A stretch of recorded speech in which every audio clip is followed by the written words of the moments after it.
I'm Dr. Carl Gray, medical oncologist, also hematologist.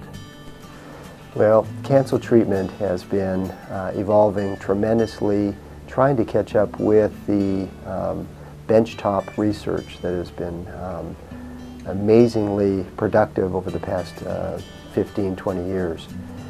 The last 10 years in cancer treatment has brought forth a tremendous amount of targeted therapies.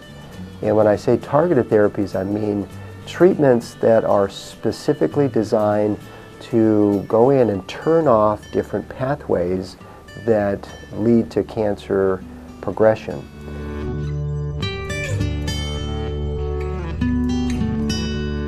First and foremost, the treatment for breast cancer is much improved by the fact that we're not having to treat more advanced disease. We're actually screening patients better. We're diagnosing breast cancer at a much early stage.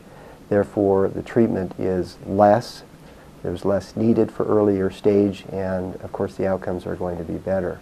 Now, if somebody comes in with breast cancer in advanced stage, we're still seeing a significant improvement in survival, and that is because we have better therapeutics.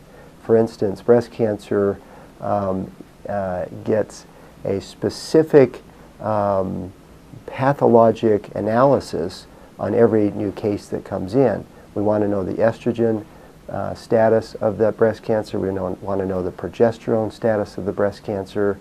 We want to know the HER2 status of the breast cancer. If the HER2 is positive, we have a whole arsenal of antibodies that are given alongside chemo and many times as single agents that turn off that specific HER2 driving breast cancer. And patients with advanced breast cancer with HER2 positive disease will be able to live for decades.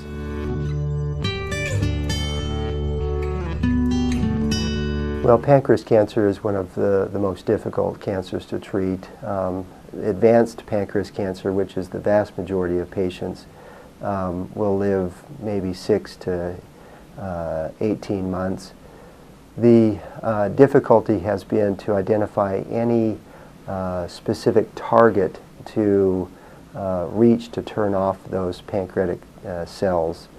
Right now we're really limited to chemotherapy for pancreas cancer. We really don't have any good targeted biologic therapies.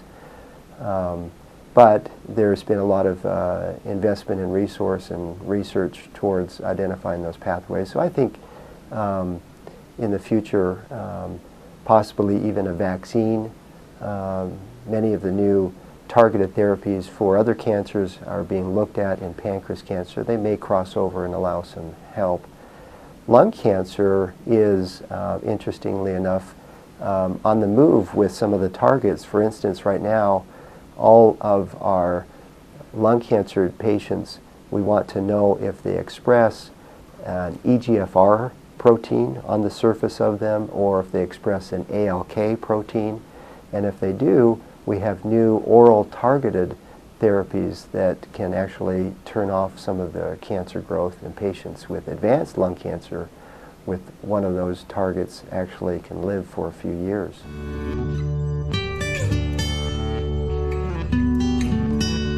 The difference is in the cancer. Every breast cancer is different. It has a different stage. It has a different molecular expression, estrogen receptors, progesterone receptors, HER2 expression. If all breast cancers were made the same and staged the same, then the treatment would be identical. But there's so many variables with each breast cancer. The other variable that we throw in there is age. Somebody who's 45 is going to be treated differently than somebody who's 85.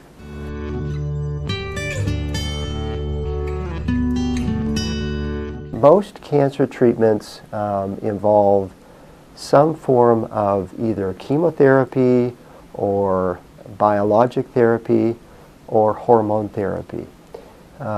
And there is another aspect of treatment that we offer, and that is immunotherapy or vaccine therapy.